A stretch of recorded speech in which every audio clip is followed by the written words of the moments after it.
চেতনা বইরা দিব একবারে, চেতনা গল্প আরেকদিন যদি শুনি।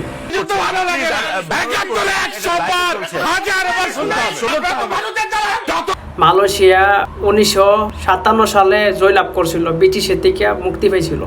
যেমন বাংলাদেশে পাকিস্তান থেকে মুক্তি পেয়েছে 1971 সালে। তো এখানে 14 বছর ব্যবধান।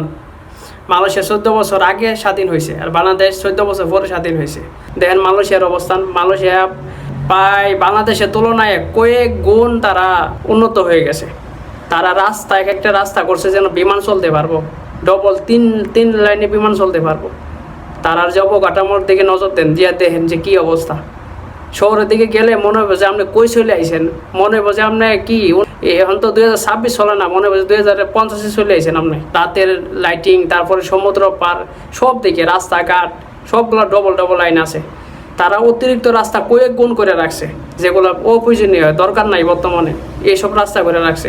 গাড়ি চলে না, আজকে তারা 20 বছর পরে চলতো না, কমপক্ষে 50 বছর পরে যদি চলে, এই ধরনের রাস্তা তারা করে রাখছে। তারা দেশে কোনো আর উন্নত করার দরকার নাই, তারপরে তারা প্রতি মুহূর্তে তারা উন্নত করতেছে, ওই দিকে আগাইতেছে। তারা ওই 1957 থেকে পিছিয়ে পড়ে লইছে না, যেমন বাংলাদেশে 71 দিকে পড়ে লইছে। 71 চেতনা দিকে তারা পড়ে লইছে না। আর এই দেশে কোনো এমপি মন্ত্রীর দিকে ধরে কোনো সরকারি কর্মকর্তার দিকে আপনারা ওই চেতনার গল্প শুনতেন না, যে তারা ব্রিটিশ থেকে মুক্ত হয়েছে, এই করছে ওই করছে। যারা চেতনা গল্প শোনা, তারাই একমাত্র শোনানোর কারণ হয়েছে মানুষের বোধাই সুদাই বানাইয়া ওই টাকা লুটপাট করে বিদেশে পাচার করবো। আরে বাবা, পৃথিবী আগাইতেছে সামনের দিকে, আর বাংলাদেশে তাদের চিন্তা আসলে পিছের দিকে। রাজনীতিবিদ যারা আছে এরা পাগল বোধাই, এদের কথাবার্তা শুনলাম আমার গায়ে রক্ত মাথা 2টা জায়গা। তোরা দেশ চালাইতে না পারলে আমার হাতে দে। দেশ বাংলাদেশে এখন যে অবস্থায় আছে, আমি 3 গুণ এটা সামনের দিকে নিয়ে যাবো।